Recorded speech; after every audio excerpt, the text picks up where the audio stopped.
How far did Joshua's conquests in southern Canaan extend?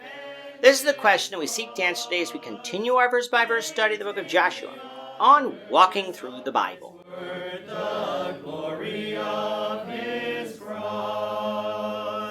Today we're going to be discussing Joshua 10 verses 28 to 43, but before we do that, let's read the passage.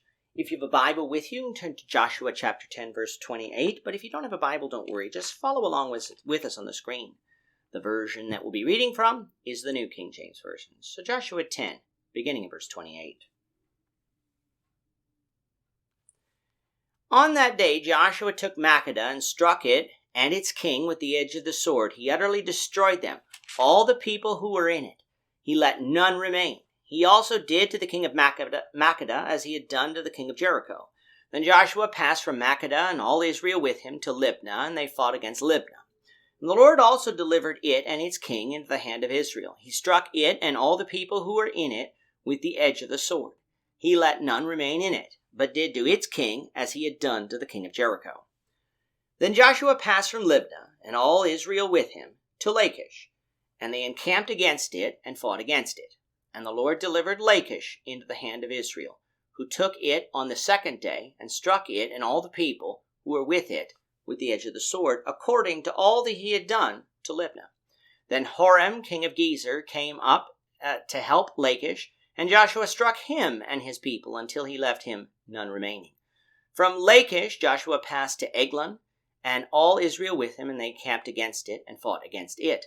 They took it on that day and struck it with the edge of the sword, all the people who were in it.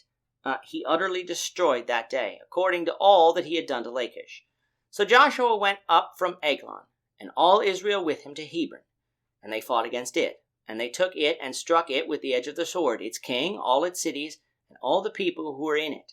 He left none remaining, according to all that he had done to Eglon, but utterly destroyed it, and all the people who were in it. Then Joshua returned, and all Israel with him, to Gibeon, and they fought against it. And he took it and its king and all its cities. They struck them with the edge of the sword, and utterly destroyed all the people who were in it.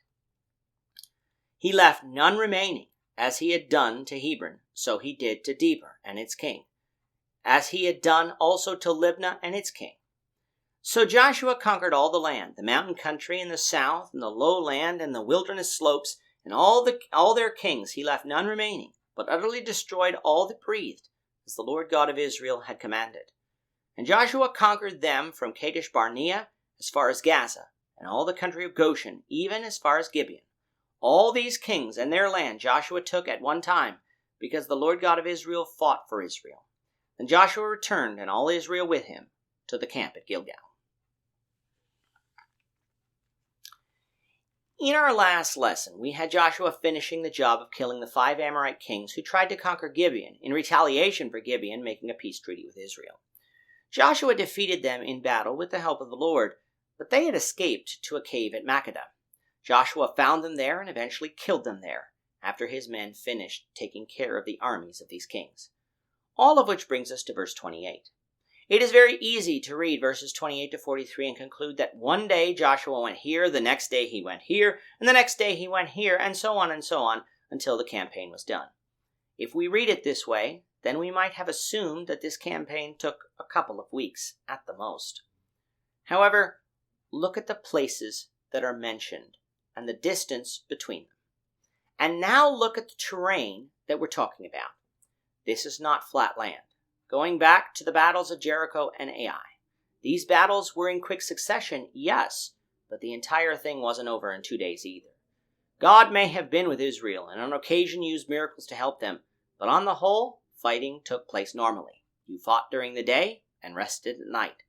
Unless the text specifically tells us otherwise, we should assume that not only did Israel take time to travel to these places, but they took time to actually capture the city, because those places put up some resistance.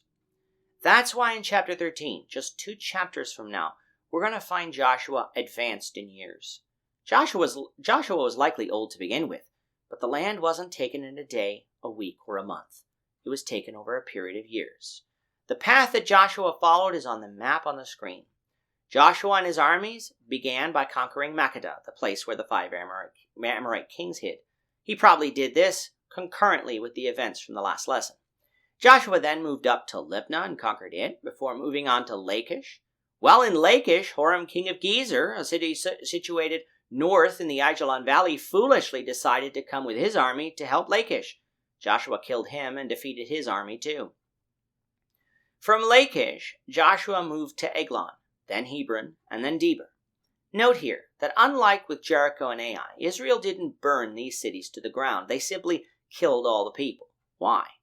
Because Deuteronomy chapter 6, verses 10 to 12 says, "So it shall be, when the Lord your God brings you into the land of which he swore to your fathers, to Abraham, Isaac, and Jacob, to give you large and beautiful cities, which you did not build, and houses full of all good things, which you did not fill, hewn out wells, which you did not dig, vineyards and olive trees, which you did not plant.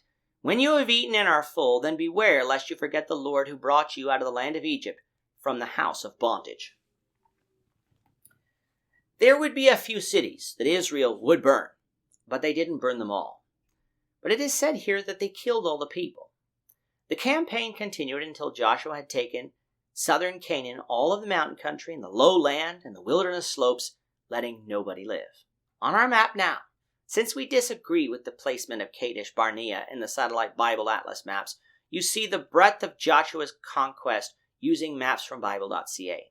It was from Kadesh Barnea in the east to as far as Gaza and north to Gibeon that Joshua took.